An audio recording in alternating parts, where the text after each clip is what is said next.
तुम्हाला माहिती आहे का, या संक्रांतीला काळ्या कलरची साडी घालायचीच नाही आहे. अरे मग कुठल्या कलरची साडी घालायची, असा प्रश्न तुम्हाला सुद्धा पडला असेल, तर हा व्हिडिओ तुमच्यासाठीच आहे.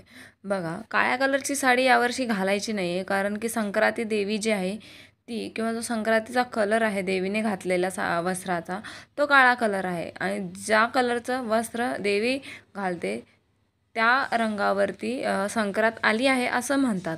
मग त्याच्यामुळे तो कलर आपण घालू शकत नाही. तर आता काळ्या कलरचं ऑलरेडी देवीने वस्त्र घातलेलं आहे, तर मग आपण कुठल्या कलरचं घालायचं? तर बघा, तुम्हाला असे बरेच दुसरे ऑप्शन भेटतील जे की रिच कलर असतात. खूप छान छान कलर असतात, जसे की पेस्टल कलर खूप छान दिसतात. आता तुम्ही दिवसाचं फंक्शन आहे, म्हणजे दिवसा पूर्ण साडी घालणार आहे, तर अशा टाईमला तुम्हाला जे फ्रेश कलर असतात किंवा जे थोडेसे ब्राईट कलर असतात ते खूप सुंदर दिसतात. सो अशा कलरची साडी चूज करा. आणि हां, मकर संक्रांती आपला पारंपरिक सण आहे, त्याच्यामुळे साडीसुद्धा तशीच हवी, काठपदराची वगैरे. तुम्ही डिझायनर वगैरे साडी अशा ओकेजनला घातली तर ती चांगली वाटणार नाही. मग पैठणीमध्ये किंवा काठपदराच्या साड्यांमध्येच पण थोडेसे पेस्टल कलर किंवा थोडेसे जे फ्रेश कलर येतात असे तुम्ही कलर चूज करू शकता. किंवा ज्या साड्या तुमच्याकडे ऑलरेडी आहेत त्याच्यातून तुम्ही एखादी अशी साडी निवडू शकता. बघा, काठपदराच्या साड्यांमध्ये सुद्धा खूप छान छान कलर येतात. त्याच्यामध्ये तुम्ही बनारसी प्रिंट म्हणा किंवा अशी जी येवला पैठणी असते, जी की आपली पारंपरिक साडी असते आणि घातल्यावर सुद्धा तेवढीच सुंदर दिसते. पैठणी साडीचं तर ट्रेंड तुम्हाला माहितीच आहे किती आहे, आणि क्रेजसुद्धा. किंवा अशा चंदेरी सिल्कच्या ज्या साड्या असतात ना, ते सुद्धा, म्हणजे जर काठपदराची नको असेल तर चंदेरी सिल्क हे तुम्हाला बेस्ट ऑप्शन आहे.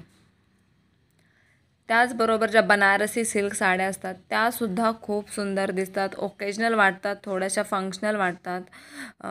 काठपदराच्या साड्यांमध्ये सुद्धा असे भरपूर कलर आहेत, म्हणजे ब्लॅक कलर सोडून, जे की खूप फ्रेश असतात. तुम्ही रिपीटसुद्धा घालू शकता, थोडेसे ब्लाऊज वगैरे कॉन्ट्रास्टमध्ये घालून तुम्ही छान छान असे लुक तयार करू शकता. सो काठपदराच्या साड्यांमध्ये सुद्धा असे भरपूर ऑप्शन तुम्हाला भेटतात जर तुम्ही शोधायला गेला तर. आता बघा, जशी की ही साडी आहे, ग्रीन आणि रेडचं कॉम्बिनेशन आहे. अशा साड्या खूप छान दिसतात.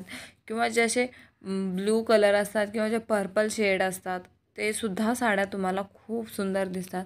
त्याचबरोबर जी खण साडी आहे ना, तो सुद्धा एक ऑप्शन आहे, तो सुद्धा आपला एक पारंपरिक साडीचा प्रकार आहे. आता पैठणी साड्यांमध्ये सुद्धा भरपूर, जसं की पेशवाई पैठणी येते बरोबर. त्याच्यात अजून हे बघा किती छान छान कलर असतात, याचं कलर कॉम्बिनेशनसुद्धा खूप सुंदर आहे. तर ही आहे ती प्युअर म्हणजे काठपदराची साडी आहे.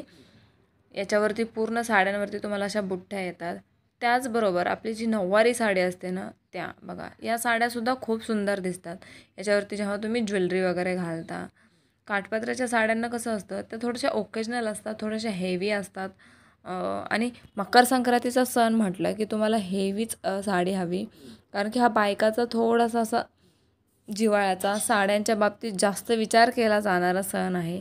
त्याच्यामुळे तुम्ही अशा साड्या निवडू शकता. पैठणीमध्ये सुद्धा तुम्हाला भरपूर प्रकार, व्हरायटी आणि कलर भेटून जातात.